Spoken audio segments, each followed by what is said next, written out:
Hello, and welcome to our summer 2023 Tufts Social Impact Pre-College Programs live Q&A.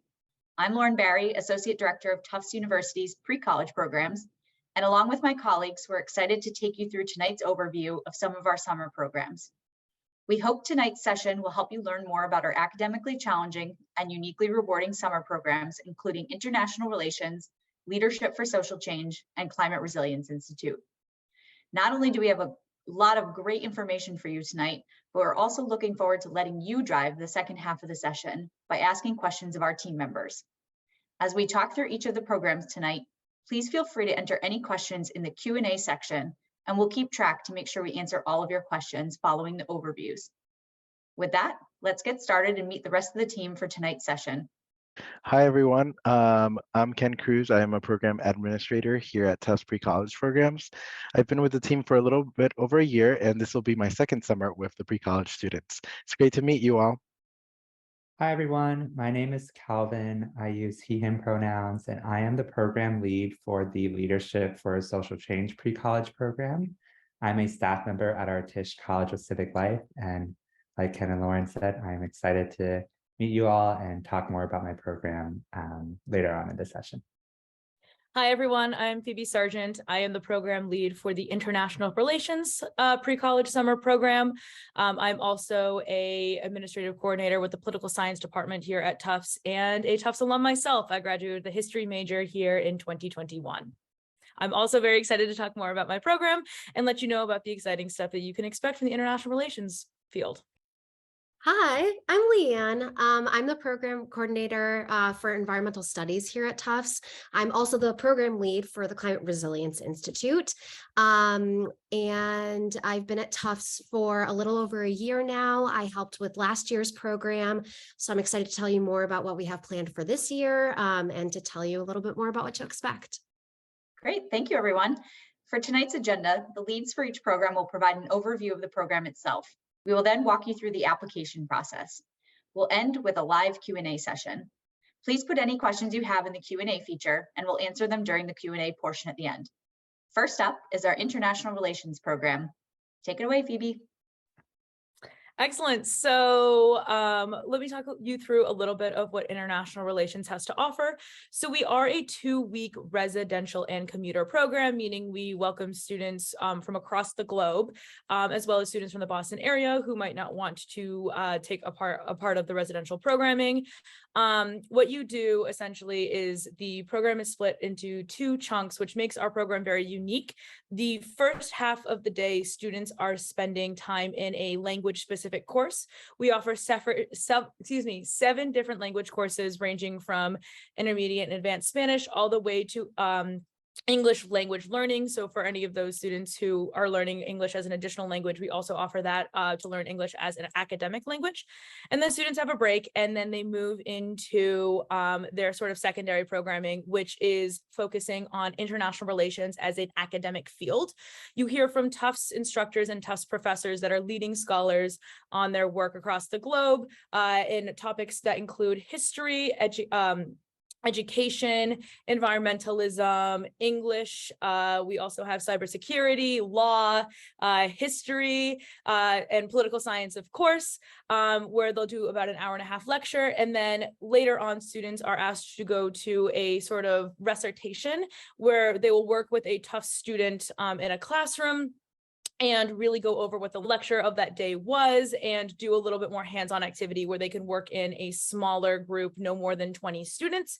At the end of the program, you're expected to not only perform in your language courses, but also write a 6 to 8 collegiate paper, which will then be graded by our classroom assistants. So it's really an opportunity to not only delve into the subject that isn't really taught at a high school curriculum, but you also complete the program with an academic paper that is worked on with Tufts students and that is ready to sort of be submitted to a college professor. There's also college credit available with this program. In addition, we also do a field trip to the Edward M. Kennedy Institute, where students will get to go to a one-to-one recreation of the Senate chambers out in Dorchester, in Boston, and they will get to pretend to be Senate tours leading through programming that the Edward M. Kennedy Institute does for us.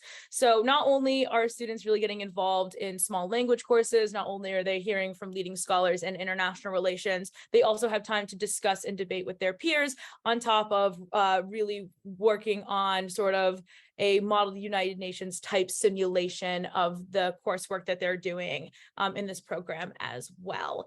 As Lauren said, if you have any questions specific to my program, I'll be able to answer them if you throw them into the Q&A function. So I'm excited to talk more about my program if you guys have more specific questions, but that is the general overview. All right, Leadership for Social Change. So this program is our social justice, social change oriented program for students who are really looking to dive deeper in their analysis of society and the structures that govern our society, and think about how they fit in as individuals within their own community and within our society at large. You'll see that we have two options, our on-campus option from July 9th, July 21st, and our virtual option July 30th to August 11th. Both programs run in a similar fashion. You'll begin the day with a small group discussion with your peer leaders, which are Tufts University students. These students are students that typically have worked with our Tisch College of Civic Life before and are on their own journey and reflection about what social change means to them. And they will be facilitating and guiding discussions with a small group of about 10 students or so each morning. And then we will invite actually a faculty member from across Tufts each morning to give a interactive session on a particular social justice topic. So on one day, you might hear from one of our professors from our urban environmental planning department about neighborhood segregation. The next day, you might hear a session from and participate in a session from a professor from our education department on education equities. And third day, you might hear from someone from our public health department about COVID and the ways that public health inequities have persisted during the current pandemic.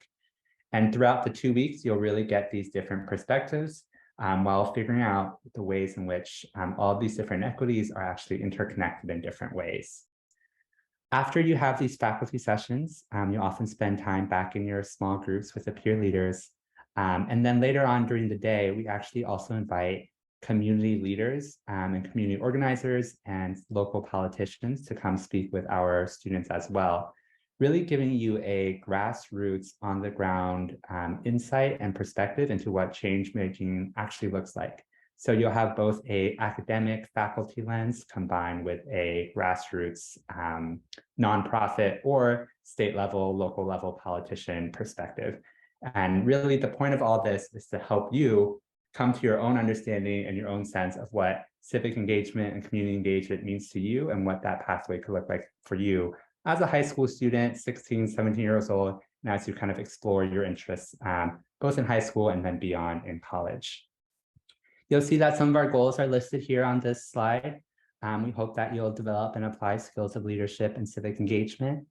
As I mentioned, so this slide focuses on engaging virtually with Tufts faculty and civic leaders in workshops and panel discussions. We do have a pre-matriculation credit attached to the program as well once you complete it. And at the end of the program, we ask that you create a project that involves conducting research and analyzing an issue within your own community, whether that's your neighborhood, whether that's your school, whether that's your town, and really thinking about the various stakeholders and the various policies that shape that issue and kind of thinking about your own position within that space. And through this program, you also get to hang out with people from our Tisch College of Civic Life. We have a lot of faculty and a lot of research that's done through our Civic Life College, and we'd love to have you experience that as well. One quick note about our program, our on-campus residential program is quickly filling. There are still many spots in our virtual program, but if you have questions about either, you can let me know. And yeah, here's a little picture from last summer, and I'm excited to hear what questions are later on in the session. Thank you. And hello. So I'm excited to tell you a little bit more about the Climate Resilience Institute, or CRI. So we run for 2 weeks, and also both a residential and commuter program. So for students who live in the area and might want to return home, or students who want to come live on campus for those 2 weeks. So it's the last week of July and then the first week of August. So some of our goals for the program are for students to be able to apply an interdisciplinary case study approach to a lot of our contemporary environmental issues. Students will also learn earn pre-matriculation credit. And they'll interact with a lot of scientists and scholars who do work on the field. And then lastly, gain knowledge and techniques for kind of doing environmental storytelling and working on your own project when it comes to analyzing an environmental issue that overlaps with climate resilience. So to take a step back, the day-to-day of the Climate Resilience Institute will involve a good amount of classroom time. We have a wonderful instructor named Nick Dorian, and I'll introduce him in a little bit. Well, he's not coming, but I'll tell you more about him. So a lot of the classroom time will either be lectures from Nick, or we have, I think, about 5 or 6 guest speakers lined up for this current summer. And with that classroom time, we'll dive deep into different environmental issues, including climate science itself, defining climate resilience, looking at how specific sectors are dealing with climate change, and trying to build resilience into those sectors. So that's like food systems or environmental community organizing around like environmental justice issues. So the second kind of component of the program are field trips and out of the classroom learning and outings. So we have 2 field trips currently planned off campus. One is to kind of an environmental justice community, and one is to kind of a local community farm to explore issues of food justice, urban farming, and what climate justice looks like locally. And then we have a few kind of out of the classroom around campus outings that Nick is planning that will be really fun out of the classroom learning opportunities. And then built into the end of every day, we'll have a few hours for students to work on their capstone project, which I'm happy to tell you a little bit more about. So basically, each student will be grouped into a group of, I think last year was about 2 or 3 students.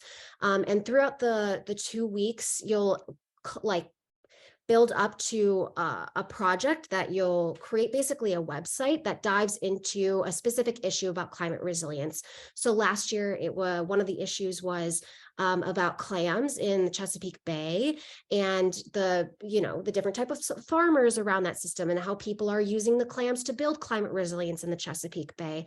So that was a group of 3 students who did that. So at the end of every day, there's time to do breakout sessions to not only explore what issue you want to do, but then dive into the research around it. And then finally putting together this website that is a really cool resource for you to be able to walk away with as like, here, I learned this lesson and I put together this really cool project. And that's something you can add to your portfolio at the end of the 2 weeks with us.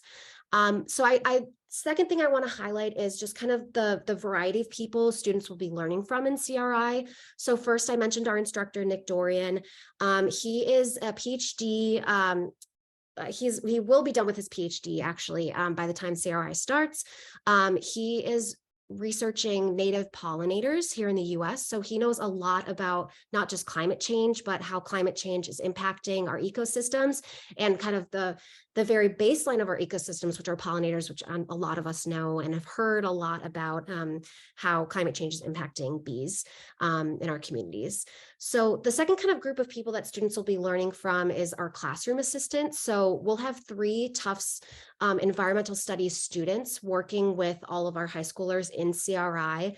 And last year, they were a really great resource to not just be able to break down the curriculum for the students and to answer questions, because they do have that background being environmental science and studies majors themselves.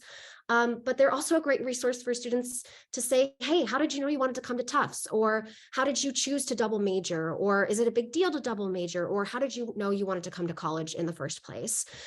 So they're a really cool resource to be able to answer questions like that. Students will also be interacting with other environmental professionals, Tufts faculty and staff, and people who run local nonprofits through the field trips and through the guest lectures. And then lastly, they'll be learning from each other in their own research by putting together their capstone projects. I have a lot of other things that I could talk to you about. I love talking about CRI, but I'll save it for the questions. Thank you all so much. All right. Thank you all very much for that information. So if you haven't applied already, and I think some of you may have, we're at the point now where we get into one of the most important steps in our process, getting ready for the application. First things first, you'll head to our application landing page to register for your account. You can find that link on all of our program websites at the Apply Now button. Once you've registered, you can log into the system and start your application. You'll put in some basic personal info, family information, and then you'll select your program. To supplement your application, you'll be asked to provide contact information for a recommender and a school official who will upload your transcript. Some programs may require additional application materials such as lab preferences or a brief personal statement or level of experience in the particular content area. As part of your application, your parents will also need to fill out the parent permission form, and your recommender and school official will be prompted to upload your letter of recommendation and your transcript. Once we've received these materials, we'll return your admissions decision within 10 business days. Upon admission, you'll be asked to submit your deposit and some enrollment forms, followed by full payment. And just like that, you'll be ready to study at Tufts. Now I will turn to the Q&A section to answer some of your questions. And I saw that we had a few come through already. So we did get a bunch of questions about pre-matriculation credits. So I will answer that. So pre-matriculation credits means very simply credits that were earned prior to matriculation in college. Most schools accept those just the same as they would accept any other transfer credits, though they may have some additional requirements to sort of prove that they were meeting their standards of credit acceptance. So another question that we have is, are local students allowed to leave for the weekend, and is there any weekend programming? So yes, if you are a residential student, so commuter students are free to come and go as they please, obviously, but residential students, if their parents sign an unsupervised offsite permission form, they are permitted to go offsite with a buddy, preferably 2 buddies. If parents do not sign that permission form, then no, they would need to stay supervised with the staff. That said, there are weekend activities that are planned every Saturday and Sunday during the programming, and that's planned by our residential life staff. So even if you can't go off campus on your own, you can go on a really cool field trip with the residential staff. Financial aid decisions are released. When are they released? Roughly monthly. We're planning to do another round in the next week or so. This one is for Leadership for Social Change. What other common topics than pandemic in the Leadership for Social Change program? Will crime, education, poverty, gender issues, etc. be some examples? Other examples include, so we'll have a session on neighborhood segregation, a session on education equities, one on language justice, one on public health inequities, environmental justice, social movements. We really get to touch on a variety of disciplines and be able to look at all of these disciplines through the lens of social justice and social change. And also, through all of these different topics and conversations, think about how structural identifiers such as race and gender and socioeconomic status play a role in our different experiences within society. Thank you. For Climate Resilience Institute, can you talk about how competitive is this program, how many are accepted? And then we can talk a little bit about the housing and safety security measures separately, because I think a few people asked about that. Yeah, absolutely. So I think in applications, we're looking not for students necessarily who have a background in maybe they've taken environmental science in high school, or maybe they have. I think we're looking more for students who are interested in learning more and also interested in not just the problems of environmentalism, but also solutions. We are excited to kind of meet students where they're at. In terms of how competitive they are, I think as long as we see those types of things in the application, we're happy to admit students. It is filling up quickly though, so I would say, honestly, within the next few days, if you can get your application in, that would be wonderful. I know a lot of students are also waiting on kind of like application materials, like letters of recommendation and things like that. Anyway, so I hope that answers the question. And then we have 48 slots in the program this semester or this summer. Great, thank you. In terms of housing and safety security measures, if you live on campus, so you students would be housed in a dorm. We have residential life staff that also live in the dorms. All of the dorms are tap card accessed, so no one can get in if they don't have tap card access. Additionally, students are required to check in and check out with residential life staff to leave campus at any time. Okay, so this one is for Calvin. What kinds of activities will the students do at night and field trips? I can say our residential life staff will plan nighttime field trips and activities. So they've done everything from paint nights to bowling to there were midnight pancakes one time, which was very popular. But then for Calvin, who will give the students their project development, give feedback, etc.? Does the student have to choose a problem in their community, or can the problem be fairly local but not in the student's small hometown? So going back to question 1 and 2, just a few LSC specific things I want to add. Oh, yes. Also at night, sometimes the vibe is like, oh, we all have this like reflection assignment we have to do by tomorrow. Let's all go to the library and like figure this out.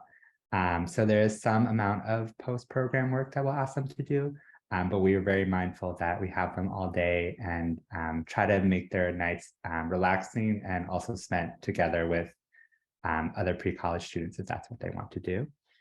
But in terms of field trips for LSC, we typically will visit in the residential program multiple community organizations throughout the 2 weeks, where students will get to actually, go see a nonprofit in the Boston area, learn about the work that they do, and better understand how that community organization's impact is on the community and neighborhood in which they are serving. And then in terms of the other 2 questions, who will help the students with their project development, give feedback? We actually hire 2 graduate TAs for the LSC program. These are graduate students that have completed coursework in social change, community engagement related programs. And they're either currently at Tufts or we're also at Tufts for undergrad. And they are the ones who are actually going to be reading all the students' assignments and projects and supporting them throughout their ideation and development of what they want to do. And does the student have to choose a problem in their community, or how do we define community? That's actually a question we tackle on the very first day of LSC.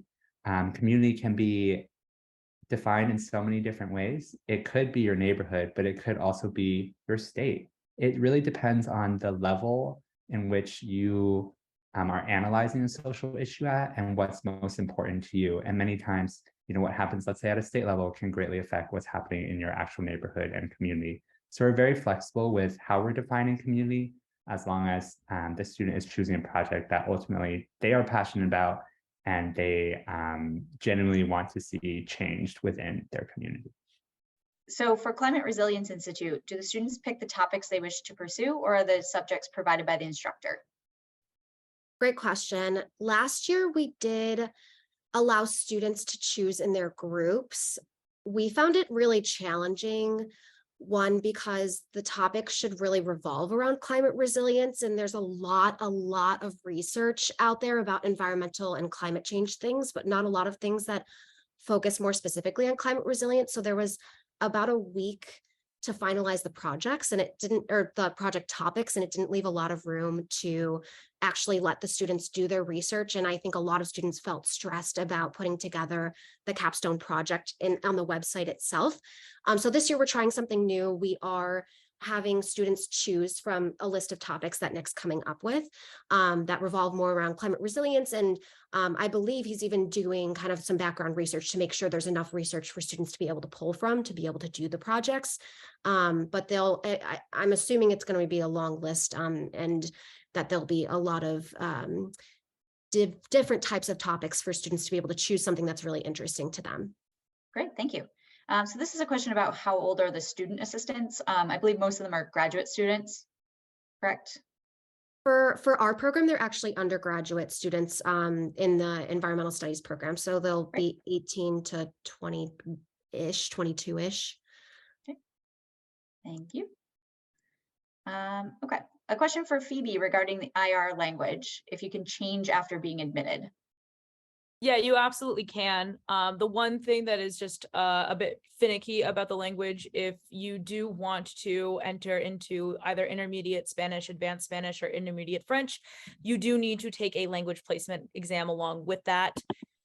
So just be mindful that, if you do apply, you select beginning Chinese as your first language, and then you're admitted, and then you reach out to me asking to be transferred to another language program. And that is one of those 3 courses that ask you to place into that language. You will be sent this exam and your, or I should say placement exam, and your sort of enrollment in that language will be predicated on your ability to perform in the placement exam. But any other ones are free. Just be mindful that they do fill up. Beginning Russian, Chinese, and Arabic are filling up quite fast. So if that is something that you're interested in, I would recommend reaching out as soon as possible if you'd like to change. But it is something that we've already done for a few of our admitted students. So it is completely possible, but just be mindful that there are a few caveats to my answer that is yes. Great, thank you. Calvin, I think this one's for you. So it asks how the virtual program schedules work. I believe you're the only one that has a virtual component, so. Yeah, so for Leadership for Social Change, our virtual program runs from 9 a.m. to 1:30 p.m. Eastern Time. So it's a synchronized program where we ask everyone to be online at the same time. Though we obviously will work with students who are in time zones in which some of it may be a little bit harder than others. But everyone will be online at the same time. And throughout the day, as I mentioned, you'll have faculty sessions, you'll have community organizers and politicians visiting, you'll have small group discussions with your cohort of a smaller group within the larger LSC program. And a full schedule can actually be found on our website for the virtual program. So I definitely recommend for you to check it out if you have time after this. For CRI, do we have a chance to publish our research? So that's not one of the things that we support in the program. I think that one of the really cool things about the capstone project is that it's something that you'll be able to take with you, since you'll have, we're doing it in Story Maps, which is a GIS program. So it's something that you can take with you. And I think if you choose something that you would want to pursue further and potentially do more research on and try to publish, I think it's a great starting off point in order to do something like that. And it's definitely something that we can talk more about in terms of what next steps would be if you wanted to do something around publishing, but it's not part of what we support in the program. Will any policy work be covered in the Leadership for Social Change program? Yes, LSC is all about policy. So as we move through the different sessions and topics I talked about earlier, each of them will involve looking at policies that have shaped and affected the social issue. And we also do have, as part of the students' final project, they're expected to do a policy analysis and look at policy that is governing the social issue within their own community. So that is very much a big part of the program. Great. What level of experience should you have before attending CRI? Yeah, absolutely. We have a huge variety of people who have different levels of experience with environmental issues or just levels of knowledge in general. We have some students who have said, hey, I've heard a lot about this climate change thing. I don't know a lot about it. I want to learn more. And they'll dive in there. We have some students who have organized recycling programs or composting programs in their high schools or in their communities. So I would say you don't need any level of experience. I don't even really love to use the term level to denote, something is more or less. We just love to people who are curious and want to learn more. Great. Are the projects individual or with partners? I think that might be for everyone. I can start. For LSC, our final projects are have in the past been done individually as they pertain to an issue within the student's home community. Yeah, with the Climate Resilience Institute projects, they'll be done with, I believe, student groups of 2 to 3 to 4, I think, depending on how it breaks down. For the international relations, there are recitations which are in student groups. but your final paper will be an individual project. So there's some questions also about Nick from Climate Resiliency and just general Tufts staff. So yes, all of us are official Tufts staff. So we are all supporting the programs. And then Nick will have is actually completed PhD, not a PhD candidate, by summer. And he has prior teaching experience at Tufts. The next one says, where did the CRI group visit last year? Are the programs mixed? Oh, yes. So anytime you're not in programming, so during the academic day, so during like the social activities in the evening, all of the programs do intermix. They go all on the same field trips together. And then, Leanne, I'll let you answer where they visited. Yeah, last year we visited the New Entry Farm, which is a really awesome program on the North Shore here in Boston that is operated with Tufts. And they're not just a community farm that has like CSAs and does farmers markets and things like that, but they're a business development group as well. So they help people, sometimes immigrants or just small business owners or people who want to go into farming as a business, develop a business plan and those types of things. So we not only talked about food justice there, but also what it means to be a farmer and to explore urban farming from a business perspective, which was really, really interesting for the students. The other field trip that they went on last year was to an environmental justice community locally called Chelsea. And they did sort of a toxic tour, which I'm not sure how many people are familiar with, like brownfield sites and those types of things, but those are typically sites that the government has designated as needing some sort of remediation from pollution or other sorts of toxins in the environment, whether that's the water or usually it's the soil. So we went to Chelsea and learned from community organizers there what they're doing to fix environmental issues, including how they do community organizing. And then the next question is, how long has CRI been operating? I want to say this is year 5 for CRI. Leanne, does that sound right? That could be right. I will also say this is only the second year that it's been running in person. Yep. I know that the years prior, due to the pandemic, we're running online. So we're taking into consideration a lot of great feedback that we got from students, including things that they really loved, and pivoting also to try to pack in more things into the 2 weeks, even though it's really tough. Great. So we have a couple of folks who are asking about, for CRI, whether it involves some STEM elements or if it's mostly social science and policy. Yeah, absolutely. I think that's a great question for Nick because he's doing a little bit of redesign to the curriculum and I haven't talked to him in a few weeks. I know at least the first few days, we're going to be talking a lot about the science behind climate change and also the science behind climate resilience and how we measure climate resilience. I know also one of the things that we're going to be doing is learning more about pollinators because that's so much of what Nick's background is. And I think we'll also be doing kind of a survey of some of the like landscape on campus. So learning more about kind of field research and what field work might look like if that's something that you're interested in exploring in the future. Great. And with any curriculum related questions, you can feel free to email precollege@tufts.edu and we can route your questions to the program teams and follow up on any of those.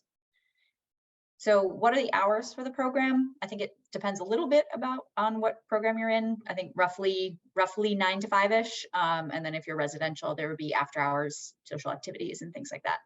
How does it work for parents with respect to drop off and pick up? And what type of afternoon activities do they do?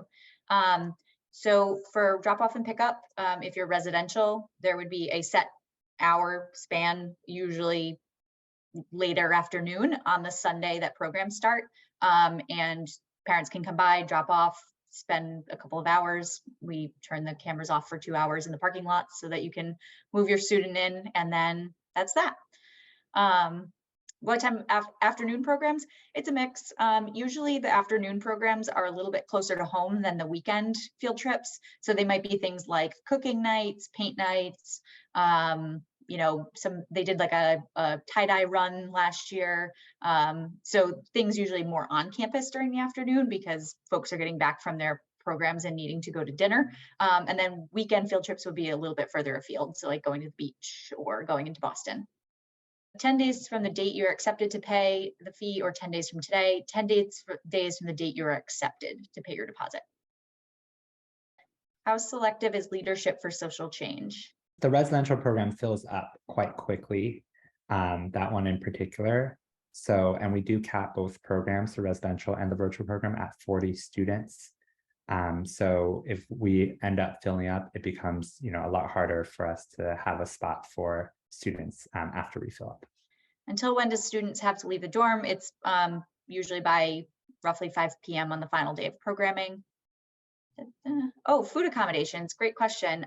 Yes, our dining hall has all kinds of food accommodations, including for allergies, but can definitely accommodate like vegetarian, vegan, all that. So lots of different stations to choose from at the dining hall. I saw a few questions too about like Tufts staff running the program. I'm an official Tufts staff member as well. So if in case there's questions about kind of like who's in charge of it, I work for the environmental studies program here at Tufts, and I'm happy to answer any other questions about who we have on our team. Can guests attend the LSC final presentation? Absolutely. We'd love for family and friends to come learn from the student participant and how they're thinking about their community and their project. For the questions about mental health support, I think, we do have a nurse and a wellness coordinator, in addition to many of our residential staff are trained to help with things like that. But for more severe needs, I think we would recommend working with your doctor. I think that's not something I think we can answer right off the bat about the level to which we can give that. But basic mental health support, all of our RCs are, that's what we call RAs, are very, very helpful. They're around. We also have very low student to staff ratios when it comes to the residential counselors. We have 12-to-1 student staff ratio. So someone is always available and checking in with students. But I think for higher levels of mental health support, that might be something we'd want to connect with you and your doctor. All right, not seeing any additional questions in the Q&A. So thank you all again for joining and for all of your great questions. As always, if you think of anything after this call, you can always contact us here. Please follow us on your favorite social media channels to stay up to date with the new pre-college programs at Tufts. Thanks again to everyone for joining. We will be sending out the recording within the next few days, and we are looking forward to hopefully meeting you all on campus or virtually this summer.